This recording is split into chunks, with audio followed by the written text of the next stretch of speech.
Dah. Ada. Bawa. Jom. Mana-mana boleh.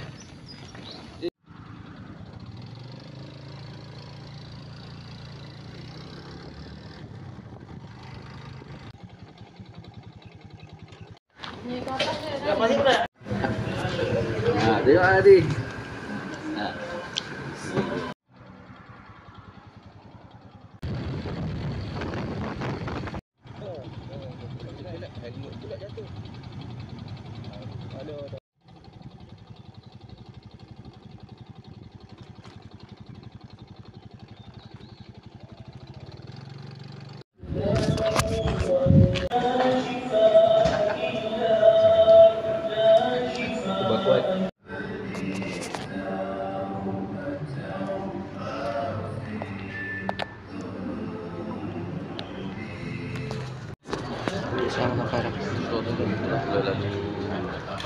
Muslimin dan muslimat di Allah Subhanahu wa taala sekalian.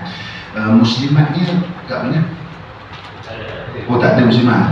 Okey, untuk yang akan datang kalau buat khusus sembelihan, pastikan muslimat datang juga.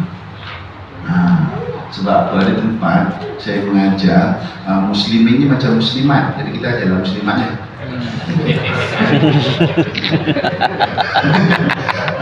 Kalau boleh ada remaja sekali. Jadi mula-mula sekali saya ingin mohon ampun dan maaf banyak sebab terlewat 15 minit. Itu untuk perkara-perkara sunat lah. Patutnya seluruhnya sekali sembelihan.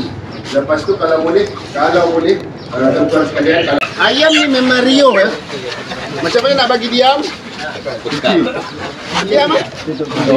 Jangan picit, pegang je. Diam. Pegang je. Ya, lambat. Okey. Jadi bila kita picit, kita tarik kepala ni, tarik kepala ni, lepas tu kita ambil jari kita ni, lurut ke bawah. Ni urat ni. Boleh. Jangan picit, pegang nanti mati. Itulah urat tu. Ni urat ni. Nak rasa? Boleh. Tak dipicit, dia balik ke sini, balik ke belakang. Jadi kalau kita picit, pegang, lepas tu kita potong. Jadi sebab itu sebab apa saya kata belah atas cepat mati. Bila kita tarik leher itu begini, orang ni tak tarik dah ni. Dia dah pegang elok, kita tarik, lehernya jadi panjang. Lepas tu kita picit bawah ni betul, lepas tu kita potong. Okey, boleh? Boleh? Boleh. Bismillah.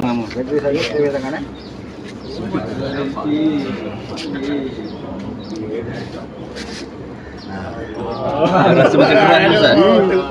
Keras tu berhenti. Itu je. Pisau ni dibasuh. Ni guru saya ajar. Sebabnya darah binatang yang belum mati dia najis. Jadi kalau kita boleh, kita tak nak kotorkan binatang lain dengan najis. Boleh tak? Boleh kambing seekor, tapi nak bagi makan satu penduduk taman ni, nak bagi cukup macam mana? Dia ada amalan. 10 ekor. Kambing seekor nak sembelih satu koryah nak makan. Nak bagi cukup. Masak lah.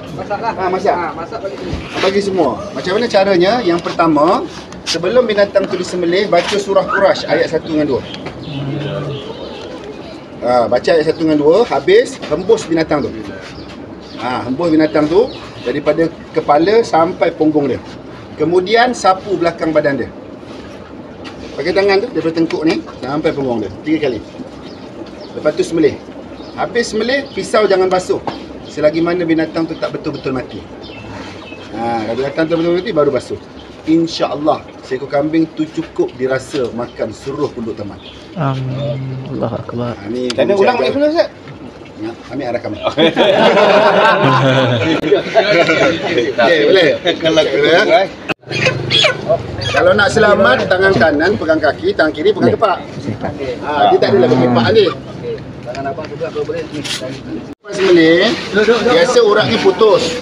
Bila putus, nak tengok urat tu, jangan tengok yang kat badan. Kat badan tu biasa dah tenggelam masuk ke dalam.